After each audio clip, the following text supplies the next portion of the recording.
Showbiz fanatics, Catherine Bernardo na shock sa mga naghahabol at nagbabalik sa kanyang buhay. Ang lahat ng yan. But before that, if you haven't subscribed yet to my YouTube channel, please don't forget to like, share, and subscribe at i-hit mo na rin ang notification bell for more showbiz updates. Of course, bago tayo magpatuloy sa ating updates for today's video, nais ko po muna magpasalamat sa lahat ng mga legit viewers, subscribers at ang lahat ng mga legit na nanonood at sumusubaybay sa lahat ng ating mga updates. Maraming salamat po. And for today's video, ito na nga no, dahil matapos pong umingay ang pangalan ni Catherine Bernardo and Alden Richards, ay hindi na nga po napigilan na lumabas, maglabasan ng iba't ibang taong bashers at supporters ni Alden Richards at ni Catherine Bernardo. Na bagay na hindi na natin pagtatakpan or pagtatakhan dahil ang buhay po nila ay talagang bukas na bukas sa publiko dahil they are considered as a public figure. So nagumpisang kumalat ang mga balita at mga komento mula sa mga supporters and bashers nang lumabas nga ang videos ni Alden Richards at ni Catherine Bernardo matapos po na kumalat sa social media ang kanilang very sweet photos na nung birthday po ni Kat sa El Nido, Palawan. Dito naman po ay isang influencer no na si Sian Gasa, ang tinatawag na pambansang marites, na talaga namang nagbanggit at parang negatibo nga po siya patungkol sa tambalan ni Catherine Bernardo and Alden. Kung si Sian Gasang tatanungan, iba ang tingin niya sa relasyon ni Catherine at Alden Richards. Nasabi ito ni Gasa matapos pagpapakilig ni Alden kay Catherine sa Facebook post ni Gasa. Sinabi nito na bagay na magkumare ang dalawa. Catherine at Alden, bagay na bagay sila magkumare. May pahabol pang hirit si Gasa at mukhang hindi gusto ang tambalan ni Alden at Catherine. Kung ano-ano na lang ang pinapauso nyo, walang chemistry, nakakapika. So ito po yung ilan sa mga negatibong komento nga ni Sian Gasa na kung saan lahat ata ng issue ng Pilipinas ay sinasawsawan niya. At lagi po siyang may mga negatibo na mga sinasabi against the artist. Wala na po siyang mga artista na talagang sinasabi mo na hinahangaan niya. Halos lahat ata talagang ayaw niya. No, dahil po dito medyo alarming lang kasi parang kini-question niya yung credibility at yung sexualidad nitong si Mr. Alden Richards. Dati po talaga na-question nga yung kanyang sexuality na si Alden Richards daw ay hindi babae ang gusto kundi lalaki. Pero sinagot naman na ni Alden yan. No? Dahil nga si Alden for the longest time ay nanatiling single at sabi niya nga hindi niya dapat ipilit yung sarili niya at hindi niya dapat ipilit na maghanap. Kung kusa na lang itong darating. Yun po yung kanyang katwiran. Kasi maraming beses na rin siyang nag-try at talagang hindi naman po naging matagumpay doon po sa kanila pong ito pong tinatawag na tambalan or yung kanilang love life So ang pinaka bottom line lang dito is igalang na lang natin kung ano po yung gusto nilang gawin. Kaso nga lang talaga hindi maiiwasan, 'di ba? Pero ito na nga dahil si Catherine Bernardo di umano ay may katapat na Catherine, may katapat na endorsement ni Daniel.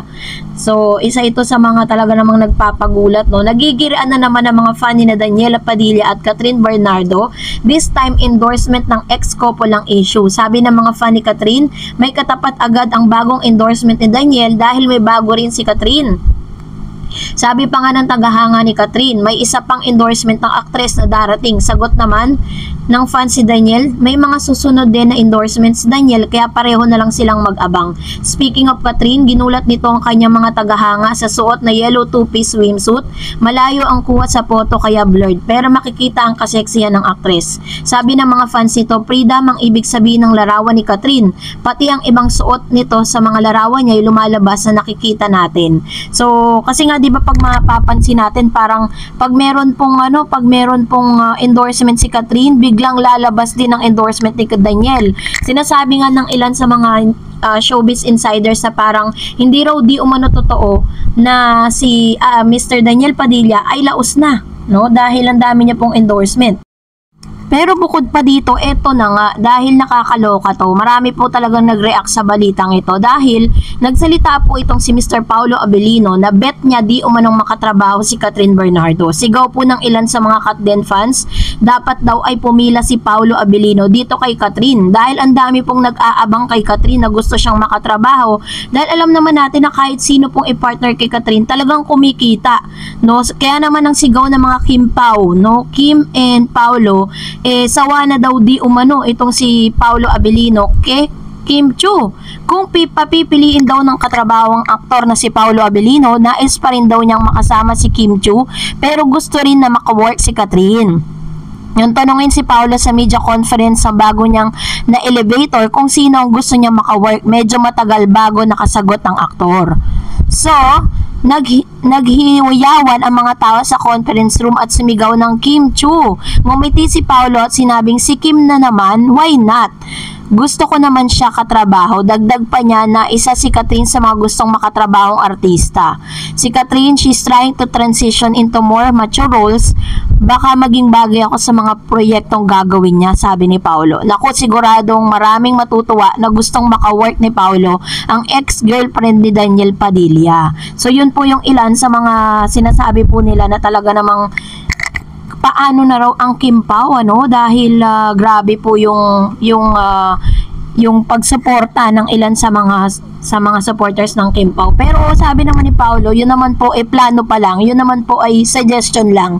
So which means hindi pa po talaga siya totoong mangyayari at base or dumidepende pa rin po yun sa magiging desisyon ng kanilang mga handlers and managers. Kung meron pong magandang proyekto na nababagay kay Catherine at kay Paulo, why not? Pero according to Katden, mas maigi na unahin ni Catherine Bernardo ang kanila pong movie ni Alden Richards na nakaumang na.